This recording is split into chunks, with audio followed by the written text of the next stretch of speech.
Hi everyone, I will show you how to change Twitter display color. First of all, open your Twitter app, then tap to your profile picture.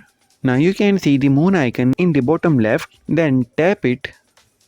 Now you have two modes. If you want to light mode, then tap to off option. If you want to change your dark mode, then tap to on option. And if you want to dark theme, then tap to dim or a lights out.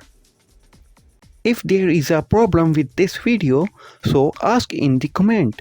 Any problem related to social media and internet, let us know in the comment bar so we can make a video on it.